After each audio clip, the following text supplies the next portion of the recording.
This is 40K Today. Good news. If you're listening to this, we won't have to notify the ecclesiarchy of potential heresy. You're okay. Carry on, citizen. Hello and welcome to 40K Today. This is your 15-minute daily dose of information about our favorite hobby. We cover every facet of the game, ranging from competition to hobby to lore and everything in between. Today is Monday, the 31st of August, and on the show, we get a super cool interview from Moscow with Love. But first, Nick Nanavati stops by to talk about The Art of War's latest initiative. The stream team from The Art of War is doing an amazing event. They are running an RTT with 12 different killer armies to be played. I get a nice chat with Nick where he breaks it all down for us. Welcome back to the show, Mr. Nick Nanavati, one of the best players in 40K history. I love saying that because you don't get embarrassed when I say it. So it's kind of fun. How are you doing, sir? Now, every day in the podcast. Well, so I hear that The Art of War has some pretty big news from the Tallahassee stream team. I don't know what to call you guys, so I figure we might as well name you something. Tallahassee stream team. That's a new one. I don't know what to call us either. I've been trying to struggle to find a name for us, but I'll add that. I mean, it's either that or the 40K Big Brother house, which, by the way, if you guys put on cameras 24 hours a day, I would watch that. So something to keep in mind for Art of War After Dark, I'm sure. Yeah, exactly. So anyway, you guys are doing a really, really cool event, and I wanted to talk to you about it because I'm excited for it. So yeah, I'm excited for it too. So basically, the way this is going to work is we're doing a round robin RTT, the world's hardest RTT, as I like to call it, between me, Mark Perry, Richard Siegler, and John Lennon, the 40K stream team here. So we're each submitting 3 different lists secretly with 3 different factions. So in total, it's 12 different lists, 12 different factions, no repeats. And we're going to randomly each play one list from each other player. So I'm going to play one of John's lists, one of Siegler's list, one of Mark's list, and vice versa for all the players. In total, creating 12 games. And play against each one of them. Yeah, play right? against. You're playing your lists, right? And you have to play each of your lists a different time, right? So you're not going to repeat anything. Only plays our list once. And these are the best lists we could possibly come up with for the factions. Like, we're not pulling punches for the sake of showmanship on the stream or anything like that, or showing off cool new units. We are playing what we think is the most competitive versions of these factions in 40K. And we're, me, Siegler, Lennon, Perry, we're all fantastic players. And we are going to just duke it out in front of you guys on Twitch over the course of 2 weeks. So every day on YouTube, starting Saturday, September, August, something, this Saturday. This Saturday is August 29th. The Saturday, August 29th. Starting Saturday, August 29th, every single day for 12 days, we are going to upload a different YouTube video, just a 5-minute little clip, basically covering one of the armies that one of us is bringing and why we're taking it, why it works. And some of these armies are pretty unique. There's some obvious ones that you'd expect, like salamanders, and then there's some pretty janky ones, which I won't reveal here, but it's going to be worth giving a listen to. Leading up to all that, on September 10th, which is a Thursday, we will come out with the pairings for the first round of it, which is 3 games. The matchups are to be determined, and they will be randomized, and then you guys will get to see all the pairings.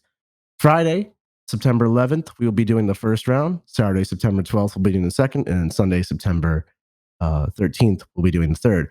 The following weekend, Friday, Saturday, Sunday, we will finish up the tournament with 3 more rounds, and that's that.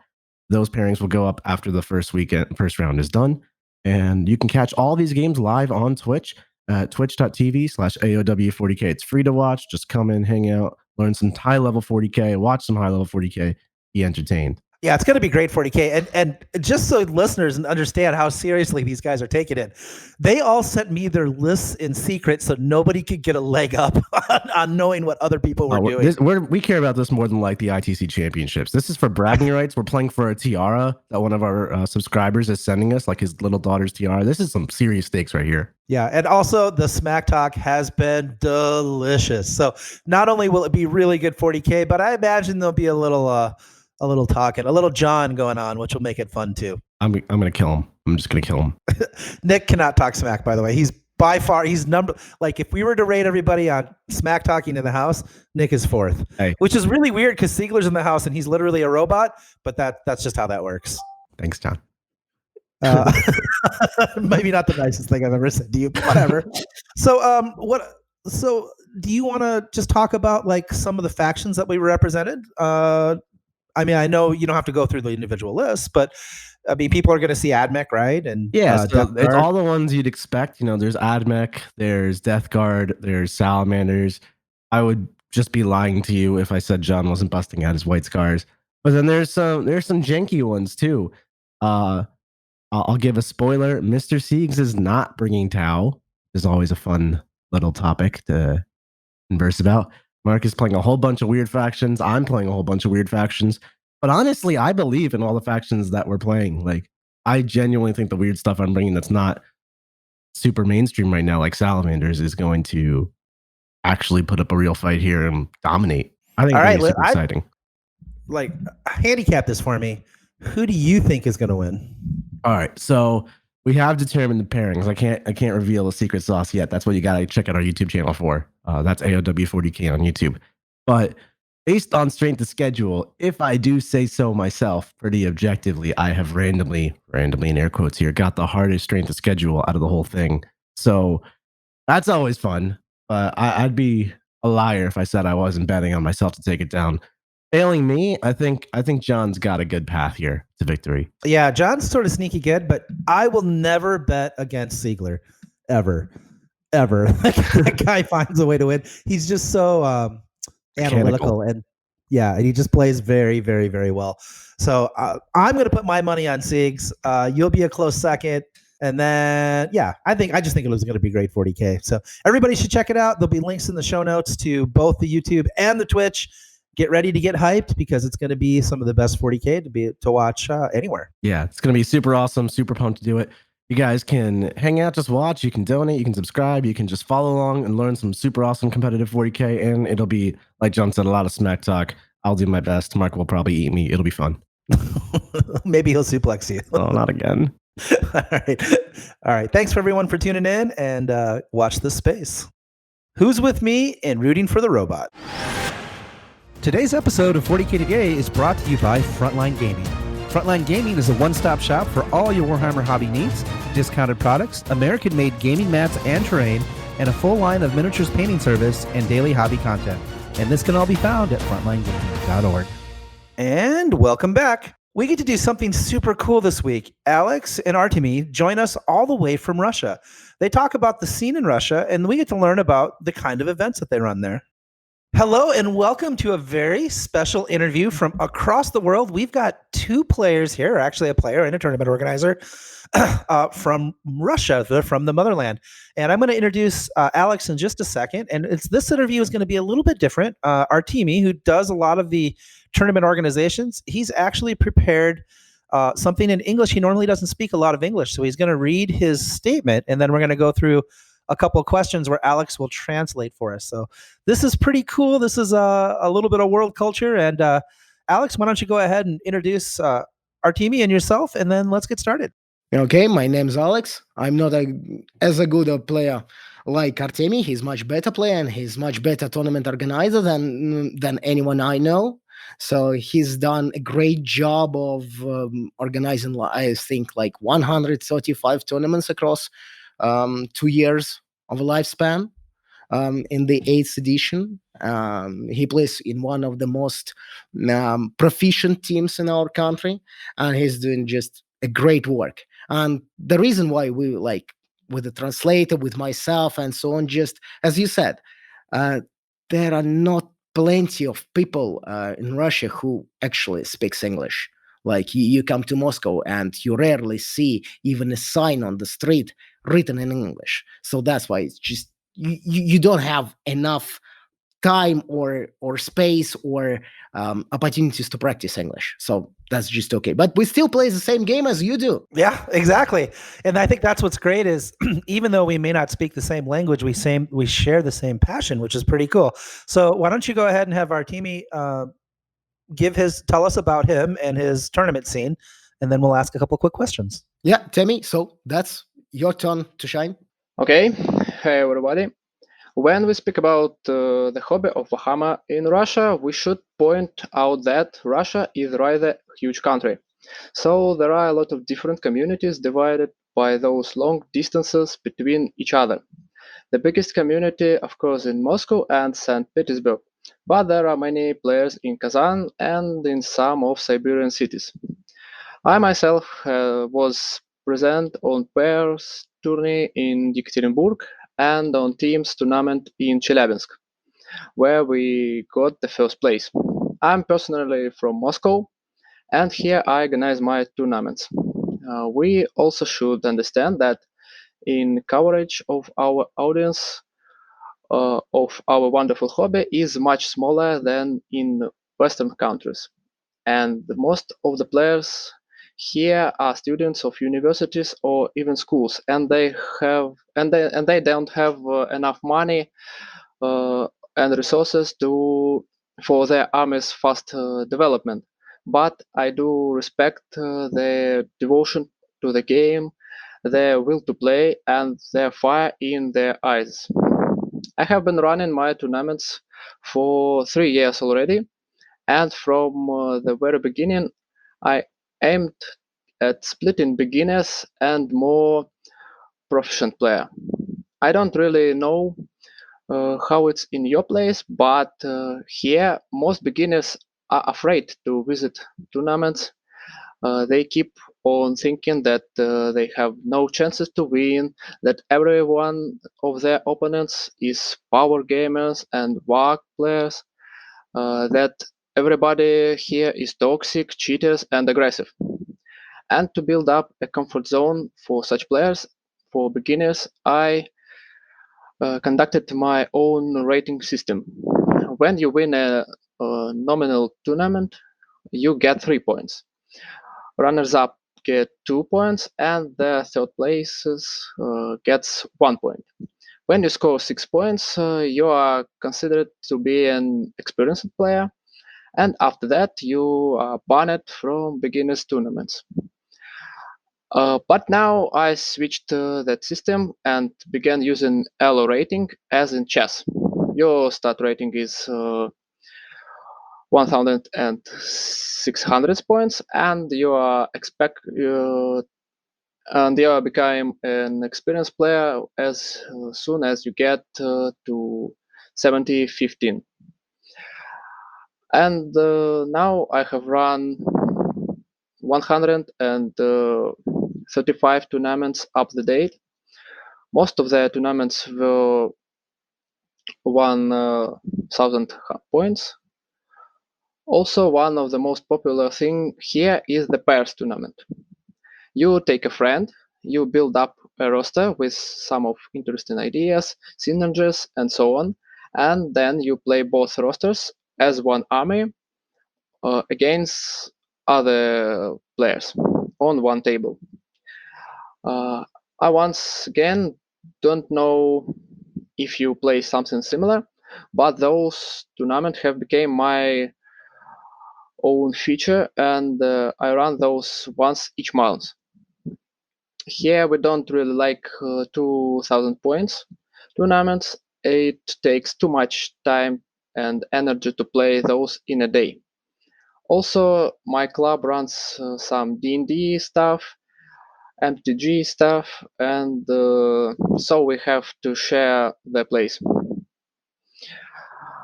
But the thing is, the most liked in Russia is team tournaments.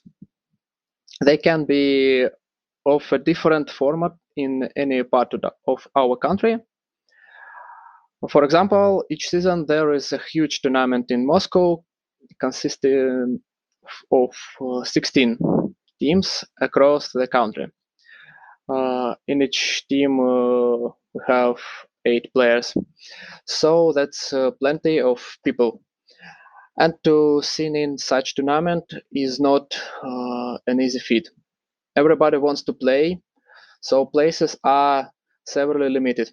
And last fall I won in such with my own team.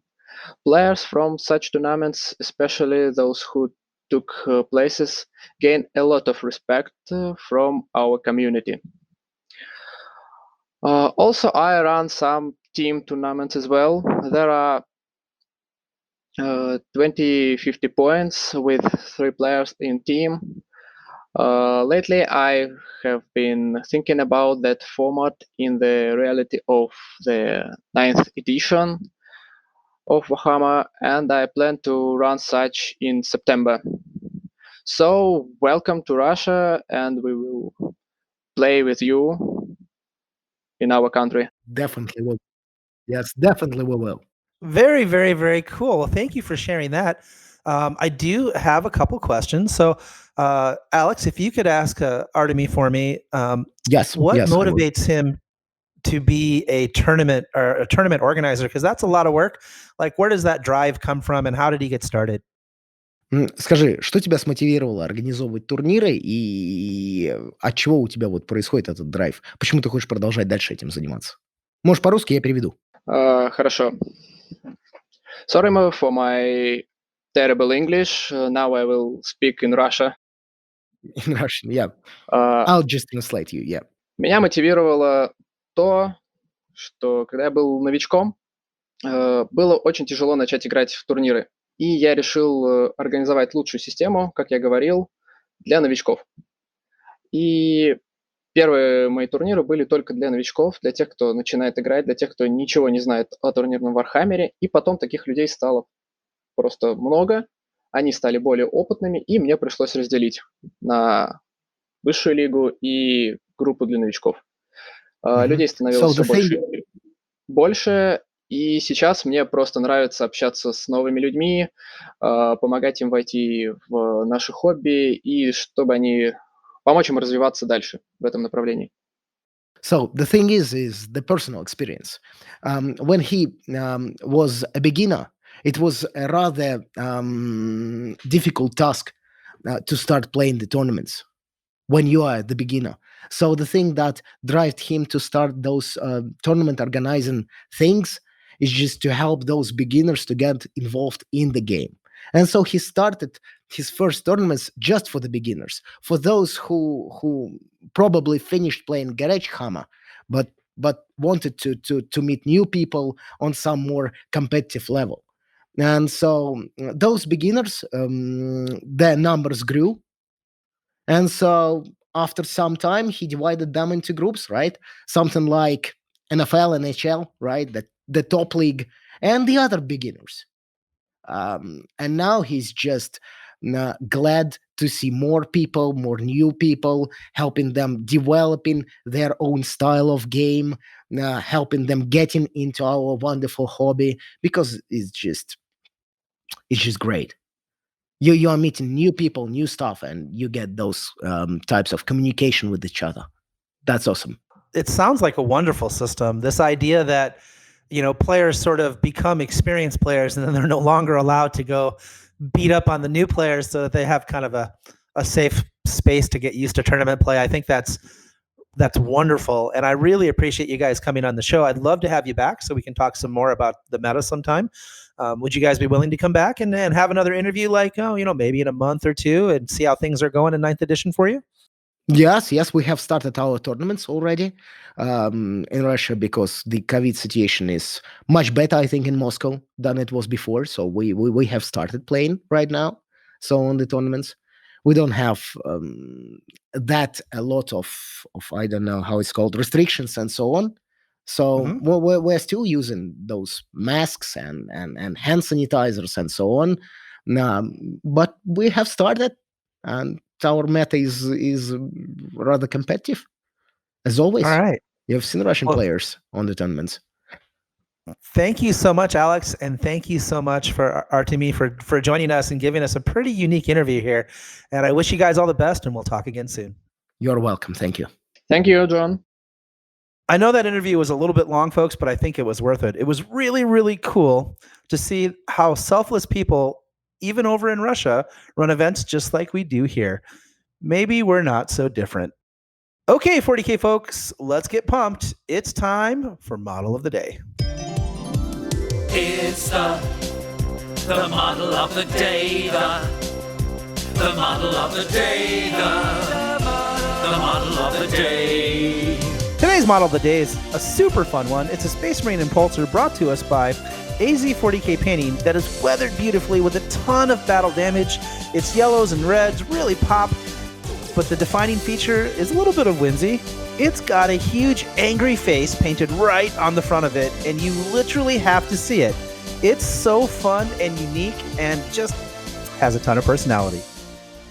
Now, if you have a model that you think should be featured on 40K Today as model of the day, just use our hashtag on Instagram, 40K2DAY, and we'll come find it. And that's it for today. A big thanks to our content producer, Alex Boehner, our amazing social media Wonder Woman, Tanya Gates, and our technical producer, Seamus Ronan, for all their hard work once again in putting this program together. If you like the show and like to help us out a little bit, we'd love it if you left us a review. Those reviews help people find the show, and we're extremely grateful for every one of them. Until tomorrow, for the 40K Today team, I'm John Damaris, and that's what's happening in 40K